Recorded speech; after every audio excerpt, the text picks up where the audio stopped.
Hola amigos, ¿cómo están? Bienvenidos a esta nueva clase de Levítico, la número 6. Y esta vez vamos a estar trabajando el capítulo 8 de este libro tan interesante. Así que si tienes tu Biblia, anda a Levítico capítulo 8. Y puedo comenzar diciéndote que hay en la necesidad de la consagración de los ministros del pacto, hay una clara línea de desarrollo que se va gestando desde la época de Moisés, cuando el pueblo salió de Egipto y estaban en el monte Sinaí y allí recibieron la ley. Eso fue en los capítulos 19 al 24 del Éxodo y se narra en esos capítulos este tremendo e impactante momento en que el pueblo de Dios es reunido en la falda de este monte y allí reciben la ley del pacto. Pero después de eso, comenzaron las instrucciones acerca de los objetos sagrados y de los sacerdotes, porque en el fondo todo esto llevaba hacia la relación que Dios quería con Israel, que es una relación de amistad, de presencia, de adoración. Y por tanto el tabernáculo en todo esto era central. Y en Éxodo, los últimos capítulos, del 35 al 40, encontramos precisamente esa revelación, el tabernáculo, los objetos sagrados, y ya hablando del sacerdocio, sobre todo de las ropas y de todo lo que tienen que usar. Pero nos encontramos en los primeros 7 capítulos de Levíticos con las instrucciones acerca de los sacrificios, o sea, el sistema de adoración que fue revelado en el Antiguo Testamento y que ya hemos ido viendo, tiene una aplicación tan directa a la obra de nuestro Señor Jesús en el Nuevo Pacto. Bueno, todo esto es lo que hemos ido viendo hasta ahora. Y podría estar completo, pero en realidad no, porque faltaba algo trascendental. Faltaban los ministros que realizaran estos sacrificios. Y por eso lo que nos falta es precisamente lo que vamos a ver aquí en Levíticos 8 y 9, pero hoy día nos dedicamos solamente al capítulo 8, que es la consagración de los sacerdotes. ¿Me sigues? Esa es la línea de pensamiento y es bien práctica, es bien clara a través de los libros del Pentateuco, no solamente de Levítico. Ahora bien, el énfasis de esta clase, tengo que hacer un paréntesis acá y decirte una cosa.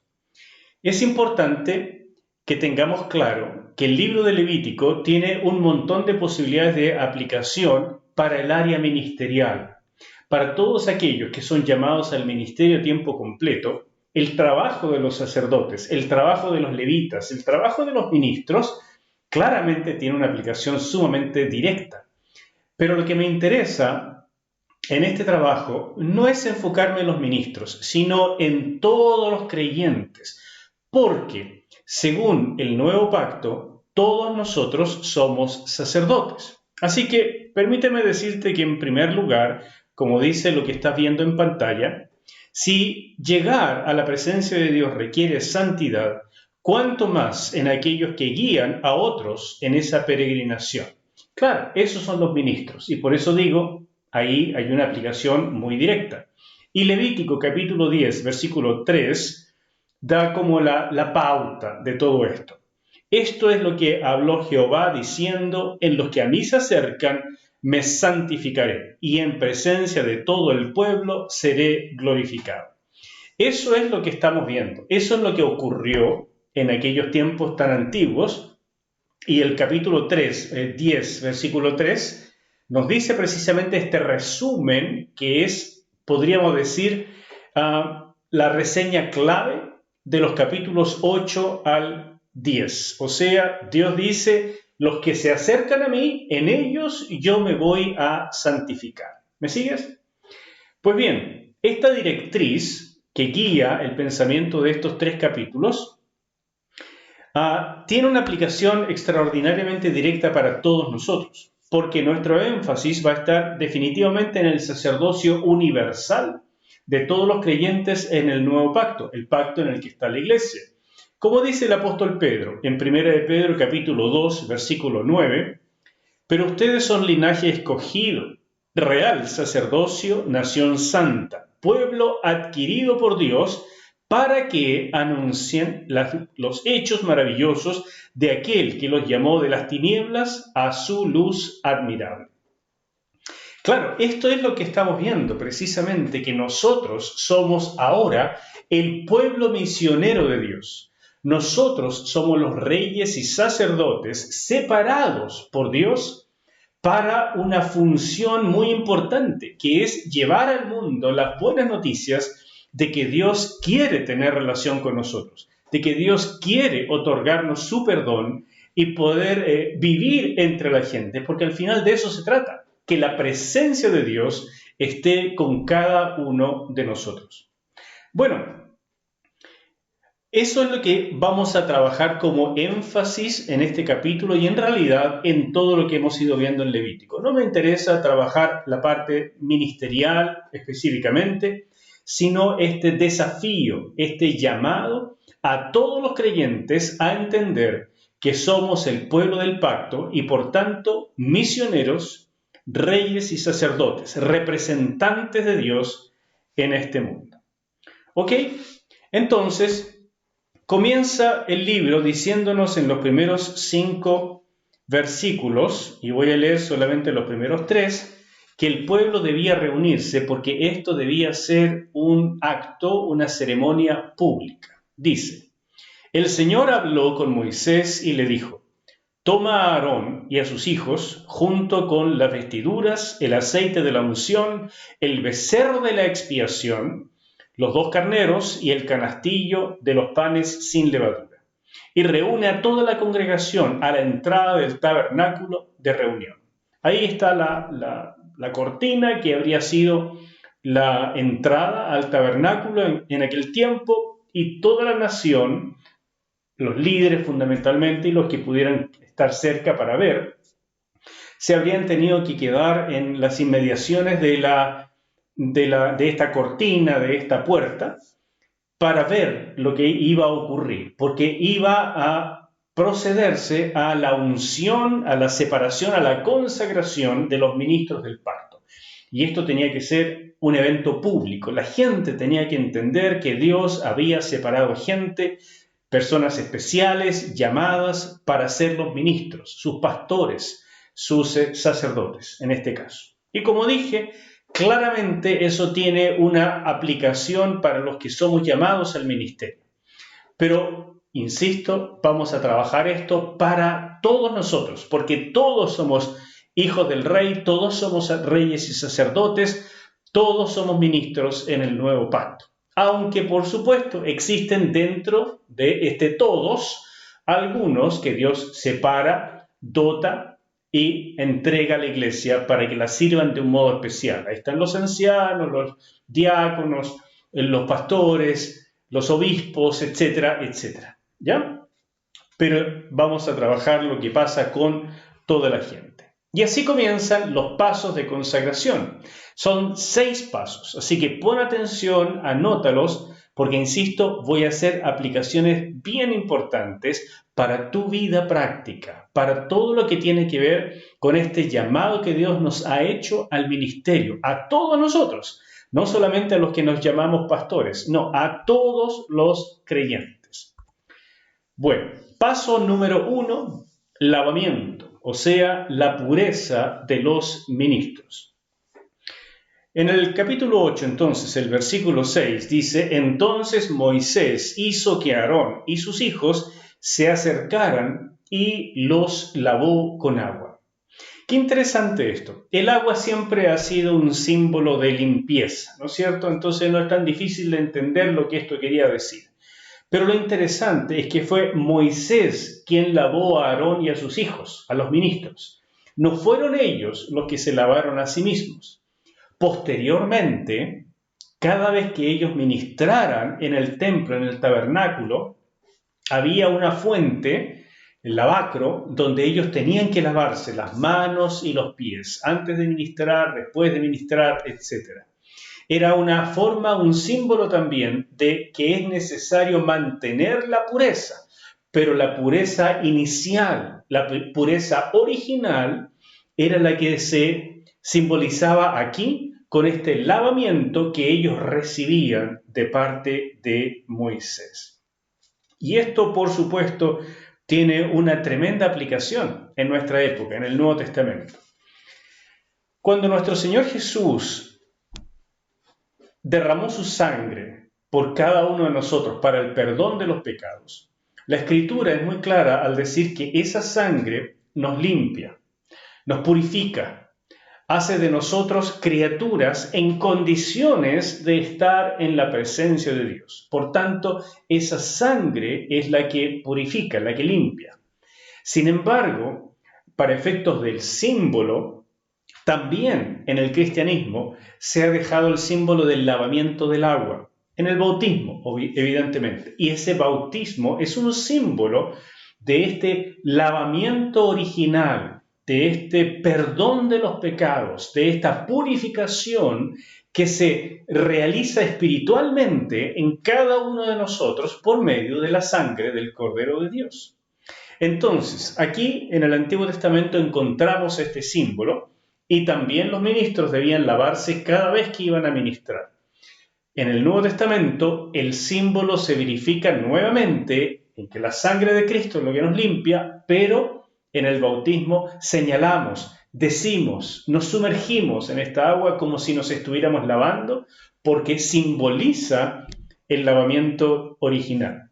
Sin embargo, cuando estaban en la última cena, el Señor Jesús hizo algo bastante interesante y inesperado para los discípulos. Asumió el rol de siervo y comenzó a lavar los pies de los discípulos. Pero hubo uno en particular, el apóstol Pedro, que le dijo: Señor, por ningún motivo me vas a lavar. Y escuchemos lo que dijo. Juan, capítulo 13, versículos 8 al 10. Pedro le dijo: jamás me lavarás los pies. Y Jesús le respondió: si no te los lavo, no tendrás parte conmigo. Simón Pedro le dijo: entonces, Señor, lávame no solamente los pies, sino las manos y la cabeza, o sea, dame una ducha completa. Jesús le dijo: el que está lavado no necesita más que lavarse los pies, pues está todo limpio. Y ustedes están limpios, aunque no todos. Claro, ahí se refería a Judas, pero ese es otro tema. El punto es que Jesús, con mucha claridad, les dice: ustedes ya están lavados, porque por medio de la fe, la sangre que va a ser derramada, digamos, mañana, para el momento en que está Jesús ahí, esa sangre les va a limpiar, porque la fe de ustedes ya está en condiciones de recibir ese lavamiento. Sin embargo, les enseña, necesitan lavarse los pies. El polvoriento camino de la vida, que ensucia los pies, que ensucia las manos, que ensucia la vida, debe ser purificado, lavado constantemente. Y ahí está el mismo símbolo, ¿me sigues?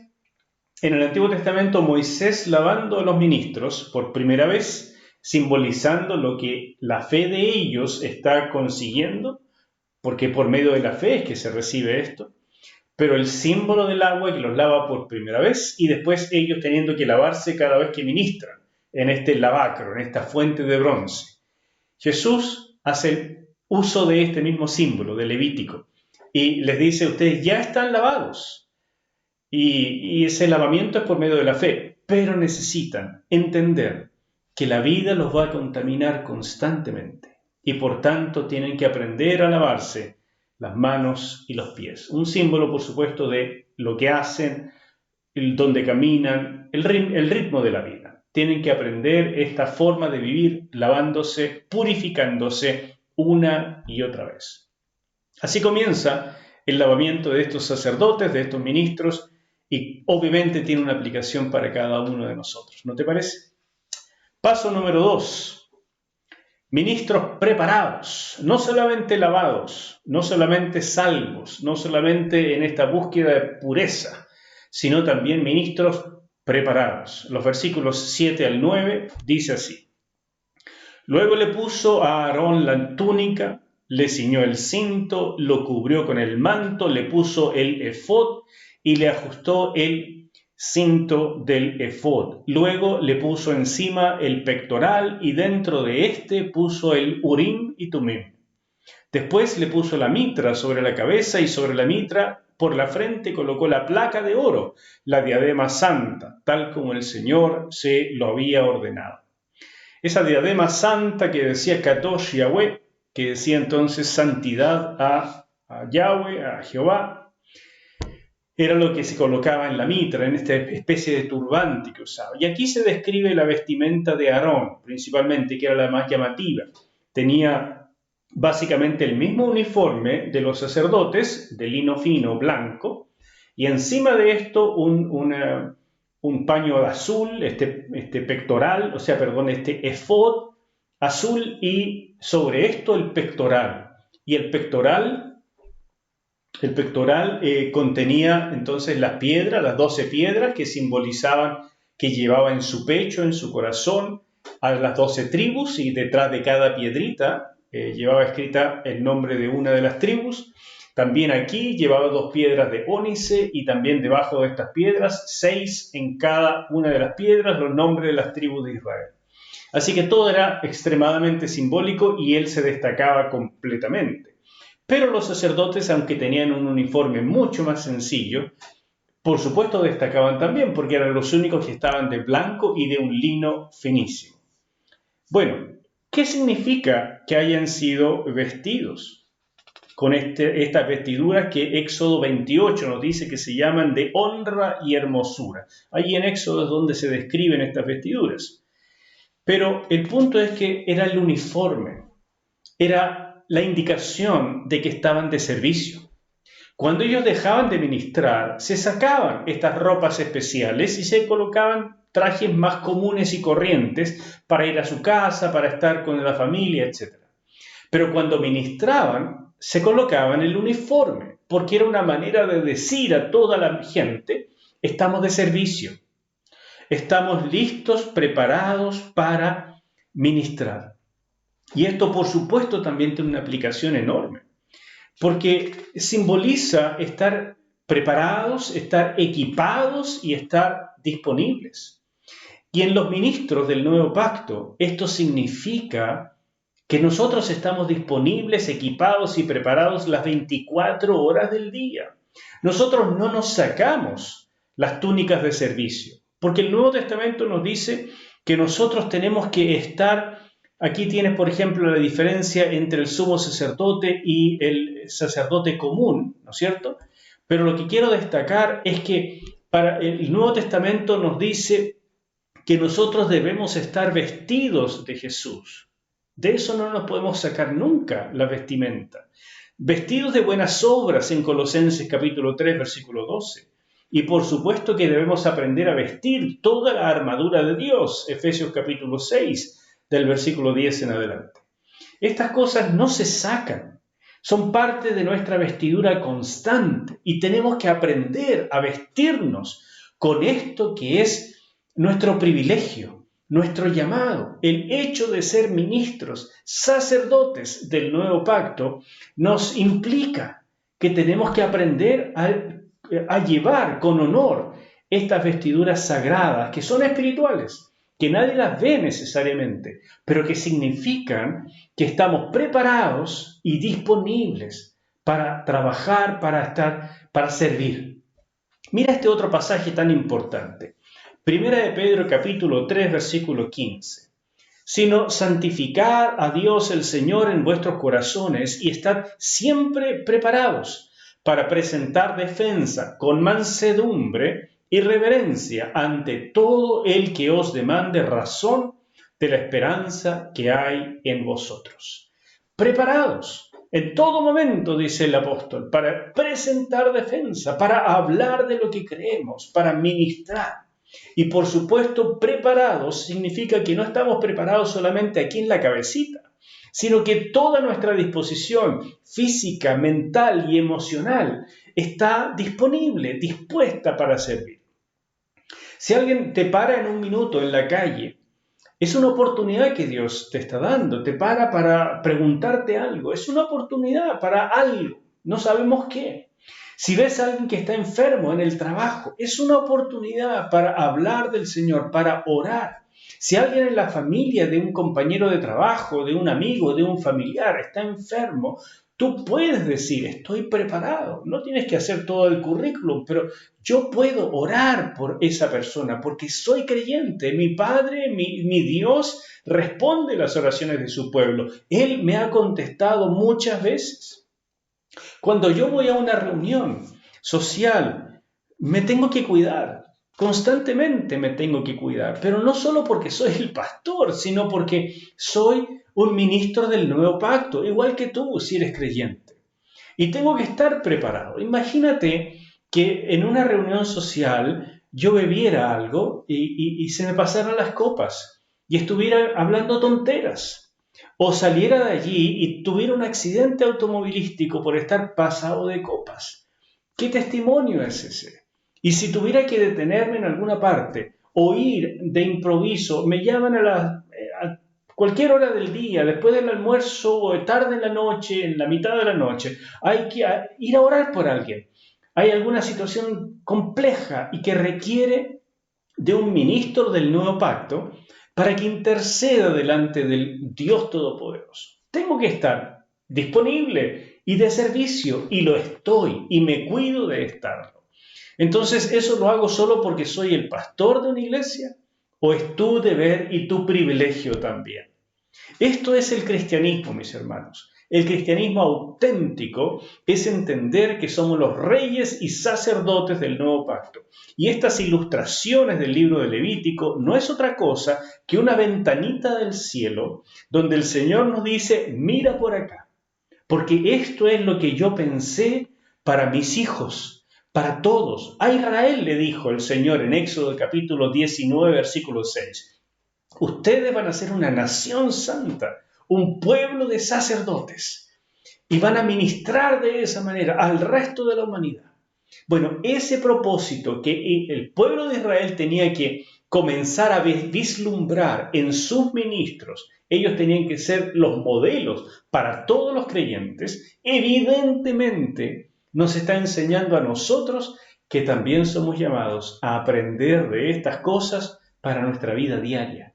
Por favor, no pienses que esto vale para el pastor Enzo, para tu pastor o para quien sea, y ojalá ellos puedan cumplirlo y estar a ese nivel. No, tienes que enfrentarte a esta enseñanza de hoy y decir, este hombre, este pastor me está hablando a mí, porque es Dios el que me está diciendo, tú fuiste rescatado de las tinieblas para ser llevado a la luz admirable de Jesucristo y para llegar a ser, para ser completamente cada día un rey y sacerdote, un ministro de Dios, para que anuncies las obras de aquel que hizo esta transformación en tu vida de llevarte de las tinieblas a la luz, para que anuncies el Evangelio en términos más sencillos, para que seas un ministro del nuevo pacto. ¿Te va haciendo sentido? Por eso estoy predicando un libro como Levítico, no para conocer cosas antiquísimas, sino para entender que esto refleja el pensamiento de Dios por siempre, que Él siempre ha querido estas cosas y ahora tenemos que entenderlas y practicarlas. Paso número 3. Ministros ungidos, no solamente limpios, no solamente disponibles, preparados, equipados, sino además ungidos. Porque no importa que conozcas la Biblia, que estés preparado, que todo eso esté completamente bien en tu mente, en tu corazón, en tus emociones, todo listo. Si no está la unción del Espíritu Santo. No funciona así.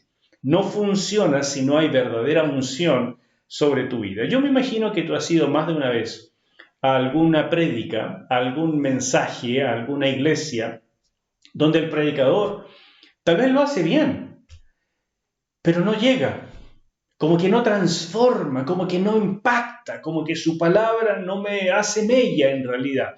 Fue un buen discurso, fue tal vez una buena exposición y a lo mejor el hombre hasta fue muy fogoso y eso me llamó la atención, pero no me transforma. No hace de mí esto que está haciendo la palabra cuando es bien predicada con unción, que me cala en lo profundo de los huesos y me habla. Y yo sé que es Dios diciéndome algo en lo personal. Bueno, esto es lo que falta, la unción. Dice los versículos 10 al 13. Moisés tomó entonces el aceite de la unción y ungió el tabernáculo y todo lo que en él había y lo santificó. 7 veces roció el aceite sobre el altar y ungió el altar y todos sus utensilios, lo mismo que la fuente y su base para santificarlos. Ahí está el propósito del aceite y está haciéndolo con los utensilios del tabernáculo. Versículo 12. Luego derramó algo del aceite de la unción sobre la cabeza de Aarón y lo ungió para santificarlo. Después hizo que los hijos de Aarón se acercaran y les puso las túnicas, les ciñó los cintos y les ajustó las tiaras, tal como el Señor se lo había ordenado. Y aquí no dice específicamente, pero es obvio, también fueron ungidos ellos con este aceite, aunque en el caso de Aarón es especial, porque evidentemente es el sumo sacerdote. No solamente entonces, como dije, necesitaban la capacitación, aprender a hacer todos los sacrificios, conocer los rituales, tener clara la ley para poder explicarla, todo eso es lo que entra en la cabeza. No solamente tenían que estar emocionalmente dispuestos, o sea, ser genuinos, sinceros, además tenían que tener unción. Y esto es lo que simboliza el aceite. No es el aceite la unción, sino el aceite simboliza la unción espiritual que solo Dios puede realizar. Mira esto que es tan importante. En la antigüedad, cuando una persona llegaba a una casa, el anfitrión lavaba los pies de la persona, pero una cosa muy importante es que ungía su cabeza, su cara, sus manos con aceite. Un aceite especial, aceite de oliva perfumado. Y eso era una manera de darle la bienvenida a la persona. Porque en ambientes tan secos como lo que es Palestina, el aceite, las cremas, digamos, en términos modernos, es muy bienvenido. Y era una forma de hospitalidad. Las personas venían en caminos polvorientos, con los pies sucios y, por supuesto, con la piel reseca.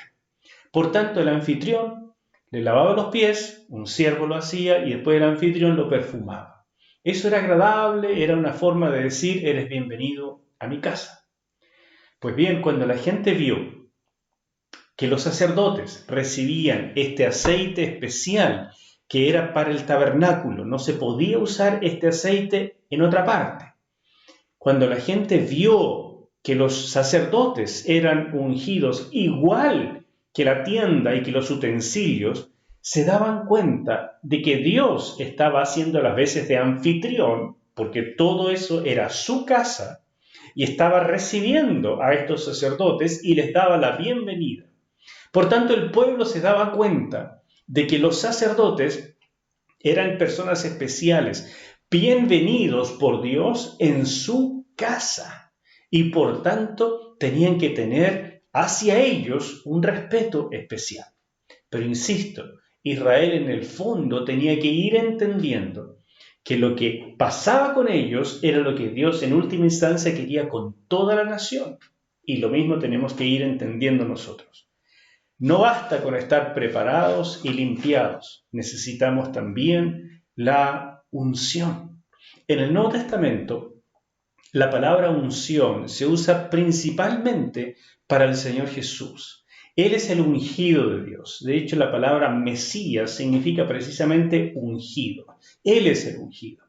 Sin embargo, con la venida del Espíritu Santo en Pentecostés, todos los creyentes en ese primer Pentecostés y de ahí en adelante, todos los que reciben a Cristo como Señor y Salvador son llenados, ungidos. El Espíritu de Dios viene a ser morada en los creyentes y por tanto llevamos la unción del Santo. La misma unción que tenía Jesucristo de ser lleno del Espíritu de Dios para ministrar en el poder del Espíritu es la que está o debería estar en ti y en mí. Esa es la unción. Y aparte del Espíritu, no podemos ministrar. No basta con saberse la Biblia de memoria, si es que alguien pudiera hacer eso. No basta con tener mucha capacidad de hablar. No basta con preparar bien un culto. Necesitamos que sea el Espíritu Santo el que tome el control y dirija nuestros pasos. No solamente cuando estamos en público, sino en todo momento, en lo privado y en lo público. No se puede conformar uno con una espiritualidad mediocre. Ministrar sin el poder del Espíritu Santo definitivamente es hacerlo mal y además es hacerlo sin repercusiones eternas, algo que en definitiva el Señor no va a permitir para siempre. Ojo con eso.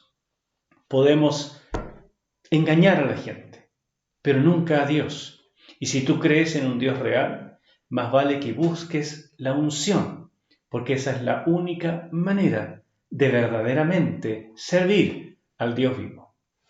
Esa unción, mis queridos, se busca a través de la oración, a través de la preparación, a través de mantenerse humildes y receptivos en las manos de Dios para que Él nos use. Porque es una promesa de Dios que Él nos da su Espíritu y nos dota con los dones necesarios para ministrar.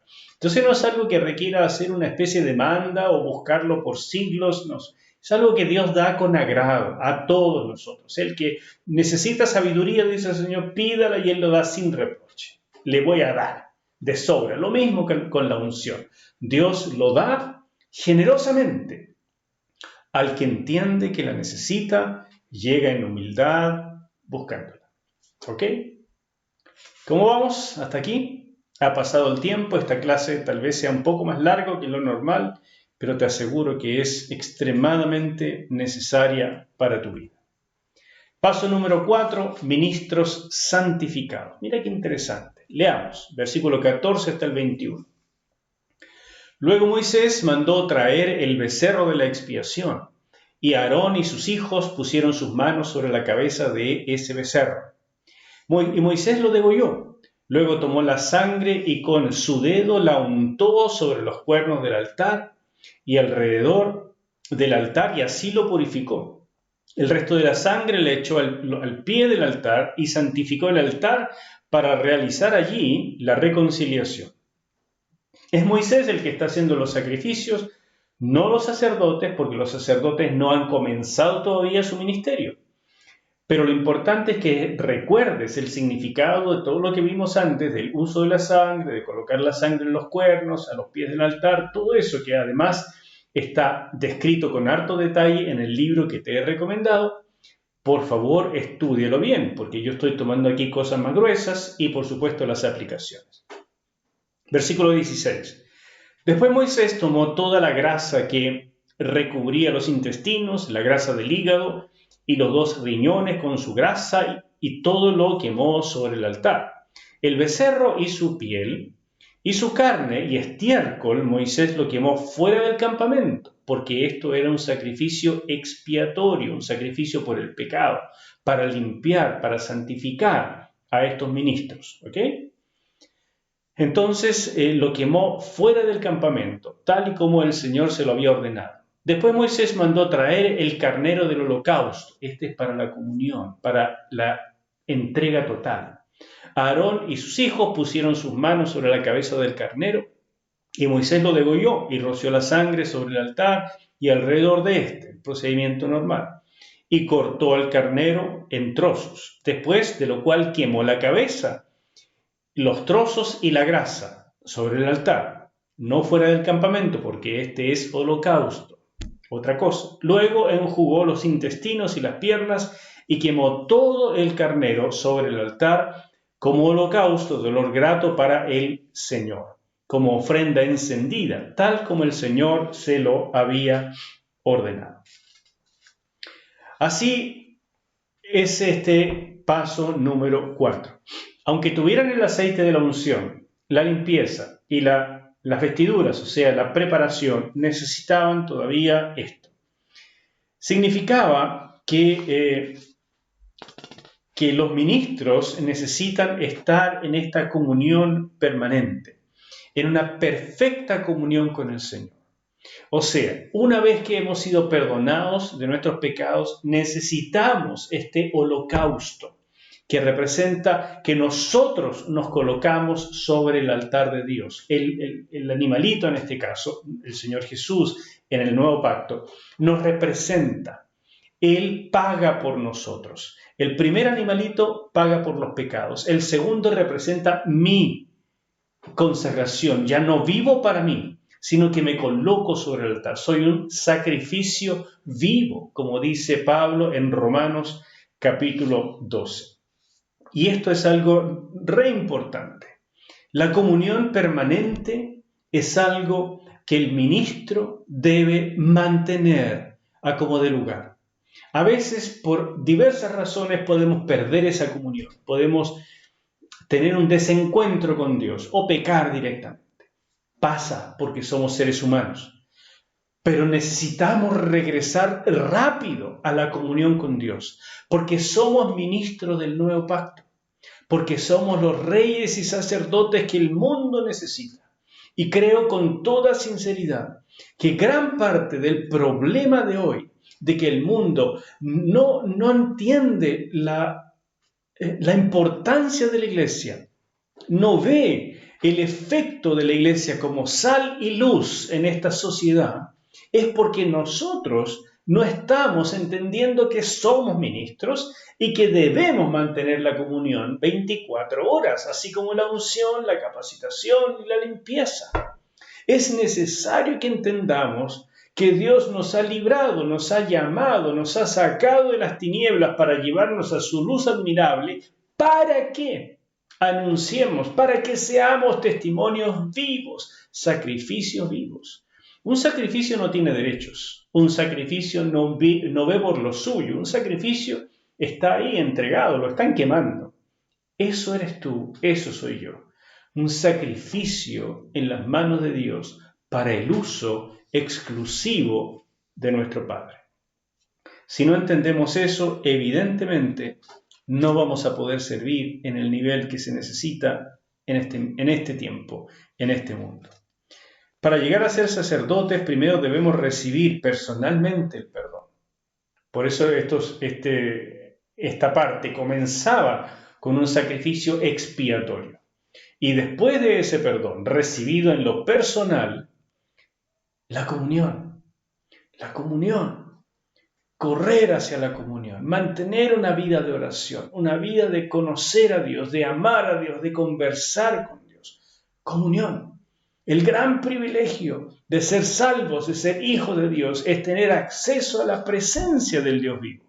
Si no lo disfrutas constantemente, te estás perdiendo de lo mejor. Básicamente estás desperdiciando todo el potencial del nuevo pacto. Muy bien, esto es lo que necesitamos aprender a mantener con humildad y dependencia, porque sólo así también podremos guiar a otros y decirles con propiedad, así como yo hago, tú necesitas hacerlo también. Paso número 5, y el más importante de todos estos pasos: ministros consagrados. Dice la palabra en los versículos 22 al 30. Pero leamos primero del 22 al 24. Después Moisés mandó traer el otro carnero, el de las consagraciones. Aarón y sus hijos pusieron sus manos sobre la cabeza del carnero, y Moisés lo degolló. Tomó luego un poco de la sangre y la untó sobre el lóbulo de la oreja derecha de Aarón, sobre el dedo del pulgar de la mano derecha y sobre el dedo gordo de su pie derecho. Luego Moisés hizo que los hijos de Aarón se acercaran y untó un poco de la sangre sobre el lóbulo de sus orejas derechas, sobre los pulgares de sus manos derechas y sobre los dedos gordos de sus pies derechos. Y finalmente roció la sangre sobre el altar y alrededor de éste. Versículo 25. Después Moisés tomó la grasa, la cola, toda la grasa que recubre los intestinos, la grasa del hígado, los 2 riñones con su grasa y la espaldilla derecha. Del canastillo de los panes sin levadura que estaba delante del Señor, tomó una torta sin levadura, una torta de pan con aceite y una hojaldra, y las puso junto con la grasa y la espaldilla derecha. Todo esto lo puso en las manos de Aarón y sus hijos y mandó que se presentara como ofrenda mecida delante del Señor. Esta ofrenda mecida es la que los sacerdotes debían tomar en sus manos y hacer este movimiento. No hacían el movimiento así como de arrullar a un bebé, no. Es este movimiento, hacia adelante y hacia atrás. Significa, va hacia Dios, viene de Dios. Va al Señor, el Señor me lo regresa. Porque esta es la provisión de los sacerdotes. Por eso se llaman ofrendas mecidas. Dios me lo está entregando a mí, me lo devuelve. ¿Ok? Entonces, como ofrenda mecida delante del Señor. Versículo 28. Después Moisés tomó todo eso de las manos de ellos y lo quemó en el altar sobre el holocausto como consagración en olor grato para el Señor, como ofrenda encendida. O sea, esta es una ofrenda mecida que después es completamente quemada porque es holocausto. Entonces Moisés tomó el pecho y lo presentó como ofrenda mecida delante del Señor, es decir, la parte que sí se puede comer, que sí es comestible porque la grasa y todo eso, ya vimos, es solamente para los sacerdotes, para el Señor, nunca lo puede comer ser humano alguno, pero esta otra parte que es, en este caso, el pecho del animal, queda como ofrenda mecida. Del carnero de las consagraciones. Esa fue la porción asignada a Moisés, tal como el Señor se lo había ordenado. En este caso, Moisés se queda con esto porque él está haciendo las veces de ministro, mientras que los sacerdotes, que después ellos van a ser los ministros, en este caso están haciendo las veces de congregación. ¿Ok? Tal como el Señor se lo había ordenado. Versículo 30. Después Moisés tomó algo del aceite de la unción y de la sangre que estaba sobre el altar y lo roció sobre Aarón y sus vestiduras y sobre sus hijos y las vestiduras de ellos, y santificó a Aarón y sus vestiduras, lo mismo que a sus hijos y a las vestiduras de ellos. Así que me imagina el cuadro. Aquí hay un montón de sangre derramada porque ya hemos visto varios animales muertos. Aquí hay sangre que se ha derramado sobre el altar, en los pies del altar. Aquí hay sangre que se ha colocado en el lóbulo de las orejas, de los pulgares y de los dedos gordos de los pies. Y además, mezclada con un poco de aceite, ha sido lanzada sobre las vestiduras de los sacerdotes. Entonces estas vestiduras tan limpias, blanquitas, con lino fino, aquí están llenas de manchas. De aquí en adelante están llenas de manchas de sangre y aceite. Y claro, de lejos estos sacerdotes se ven blancos, se ven inmaculados, pero de cerca se ven estas manchas y esta suciedad debe quedar en la ropa porque representa precisamente lo que tiene que representar, su unción, y representa que están consagrados, que la sangre los cubre, que la sangre cubre lo que oyen, que la sangre cubre lo que hacen, que la sangre cubre por donde caminan. Es decir, la sangre de el Cordero de Dios, del Carnero de Dios en este caso, que es el macho de las ovejas, ¿no es cierto? Cubre toda la vida, todo el quehacer de los ministros. La sangre del Señor Jesucristo en el nuevo pacto debe cubrir lo que oyes, lo que ves, lo que haces, por donde caminas. Todos los aspectos de tu vida deben estar bajo el cuidado, bajo la protección, bajo la limpieza de la sangre del Hijo de Dios. Eso es lo que aquí se representa de manera tan gráfica. Y la gente tenía que aprender a ver eso en sus ministros y entender que ese es el nivel de vida que Dios espera de todos los creyentes, de todos aquellos que han sido llamados para ministrar delante del mundo. En el Nuevo Testamento, esto tiene una aplicación, por supuesto, porque no se trata de perfección. Nadie es perfecto y nadie podría ministrar si eso es lo que se requiriera. Pero se requiere la humildad de estar constantemente usando la sangre del Hijo de Dios, que fue derramada y está a disposición de todos los creyentes para limpiarse una y otra vez. El apóstol Juan dice: hijitos, yo no quiero que ustedes pequen, pero si alguno hubiere pecado, abogados tenemos para con el Padre, a Jesucristo el justo. Y Él intercede por nosotros y está dispuesto a usar una y otra vez su sangre derramada para limpiar tus pecados que tú cometes involuntariamente. Pecados del diario vivir, pecados por andar en este mundo polvoriento, pecados que quisiéramos no cometer, pero que lo hacemos, porque hay tanta imperfección en nosotros. Bueno, eso debe ir estando, debe ser cubierto por la sangre del Hijo de Dios constantemente, constantemente. Tenemos que aprender, tienes que aprender a usar este beneficio, a ir a los pies de Cristo, con una oración de humildad, de pedir perdón, de reconciliación, de una y otra vez decir, Señor, lo intento, pero volví a fallar. Perdóname, Señor.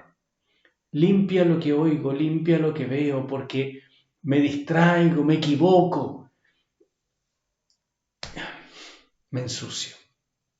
Todo eso.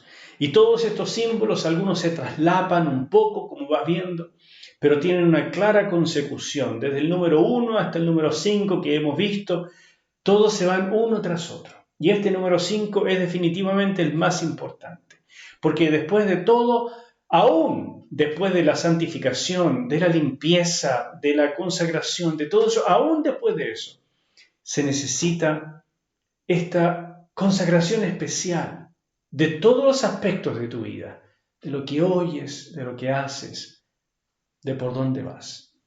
Y esto es verdaderamente un ministro. ¿Has tomado alguna vez la decisión de consagrarte por completo a Dios? A veces uno cree que esto es para algunas personas, los que van a salir como misioneros, o los que son llamados a ser pastores, los ministros, los obispos, etc. Pero ya lo he dicho tantas veces en este mensaje, es para ti también. Y debes entender que Dios espera tu consagración y Él está dispuesto a manchar tus ropas espiritualmente con la sangre del Hijo de Dios y con el aceite del Espíritu Santo.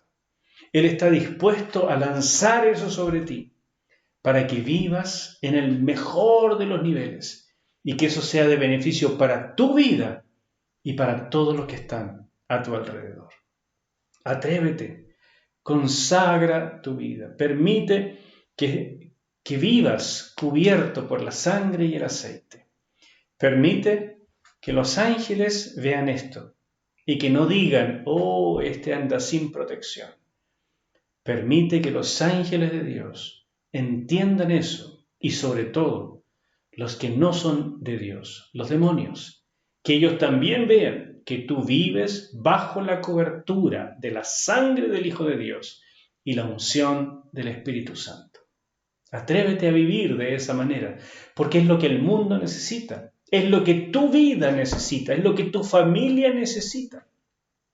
No solo creyentes de día domingo, no solo creyentes que estudien la Biblia de vez en cuando, no solo creyentes que crean en la oración y oren cuando tienen un problema.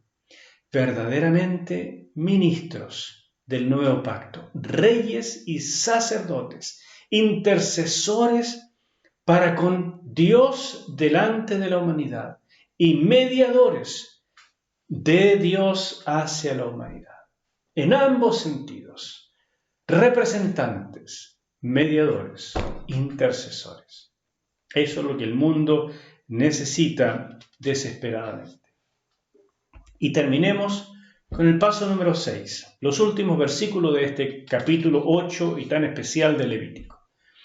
Y les dijo Moisés a Aarón y a sus hijos, hiervan la carne a la entrada del tabernáculo, esto que era la ofrenda mecida, que Moisés lo deja entonces ahora para los sacerdotes, para que ellos coman en ese día en particular, y dice, cómanla allí con el pan que está en el canastillo de las consagraciones, tal como yo lo ordené cuando dije que Aarón y sus hijos la comieran.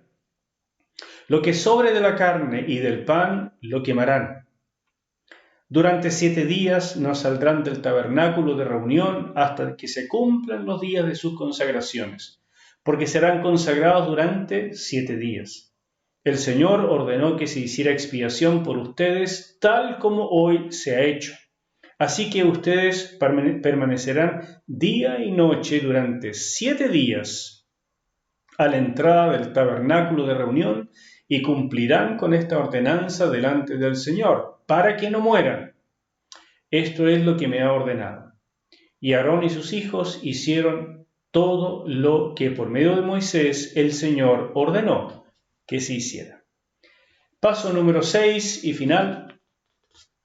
Una vez que se hicieron todas las cosas anteriores, la ropa manchada, los pulgares manchados de sangre, la oreja, etc., todo realizado, ahora ellos comieron del sacrificio de la ofrenda mecida. Comieron de esta carne cocinada en olla. Pero solamente ese día, porque lo que sobrara tendrían que quemarlo. Y al día siguiente comenzaban estos 7 días de ayuno a las puertas del tabernáculo, a la vista del pueblo. La gente se iba a sus casas a dormir, ellos permanecían allí, en el tabernáculo. Volvían a la mañana siguiente o pasaban por allí estaban los sacerdotes, con las mismas ropas, sin bañarse, sin comer, meditando en lo que acababa de ocurrir, porque su vida había sido completamente transformada. De personas comunes y corrientes que aunque ellos sabían que habían sido llamados por Dios, pero ahora, con todo lo que había pasado con estos 6 pasos, no era nunca más lo mismo. De aquí en adelante su vida había cambiado y jamás volvería a ser como antes. Eso es lo que pasa cuando de verdad nos entregamos al Señor. La sangre nos cubre, la sangre nos limpia y el aceite de Dios, el Espíritu Santo, nos llena y comienza a usarnos. El Espíritu de Dios comienza a tomar control de nuestra vida, nos llena de los dones que necesitamos y nos volvemos ministros útiles en las manos del Dios Todopoderoso. Esto es necesario, no es para la antigüedad, es para ti y para mí, para hoy. ¿Alguna vez has tomado un tiempo de ayuno para entender lo que significa ser llamado por Dios? Pues estos hombres tuvieron que mantenerse 7 días allí, en el ardiente sol del día, con el frío de las noches del desierto, simplemente meditando, durmiendo, meditando, sin comer, hasta que acabara este proceso de consagración. El siervo de Dios es uno que asume un compromiso de por vida y 24 horas al día. Jesús usó la imagen de tomar la cruz y seguirlo, precisamente para mostrar el mismo principio. Ya no te perteneces. Si de verdad quieres ser mi discípulo, dice Jesús, toma la cruz y sígueme. Y eso significa olvídate de tu vida, entrégala como sacrificio vivo. Toma tu cruz como si estuvieras yendo hacia ser crucificado y olvídate de que alguna vez tuviste vida propia y vida privada. No significa que no te puedes casar, no significa que no puedes trabajar, no significa que no puedas divertirte. No, significa que todo eso queda en un segundo lugar, porque eres un ministro de Dios las 24 horas del día. ¿Qué pasaría, hermanos míos, si la iglesia, si tú y yo, cada uno de nosotros, entendiera el poder, el privilegio al que hemos sido llamados? ¿Qué pasaría si pudiéramos realmente comprender todo lo que Dios quiere hacer con nosotros? ¿Qué pasaría si la iglesia en tu barrio, en tu ciudad, verdaderamente comenzara a brillar como un grupo de ministros del nuevo pacto? Yo creo que haríamos definitivamente lo que Dios quiere que hagamos. Ser sal y luz, un impacto, una influencia potente en nuestras sociedades. Y oro que aunque sea en tu caso que estás viendo este video, eso comience. Oro que tu congregación lo entienda y comience. Oro que mi congregación lo entienda y podamos comenzar a ser verdaderos ministros sacerdotes del nuevo pacto. Padre, llénanos más de ti, de entendimiento y de unción, de valentía también, para tomar estas decisiones y seguir adelante. Te lo pido en el nombre de Jesús. Amén. Amén. Nos vemos en la próxima. Dios te bendiga. Chao.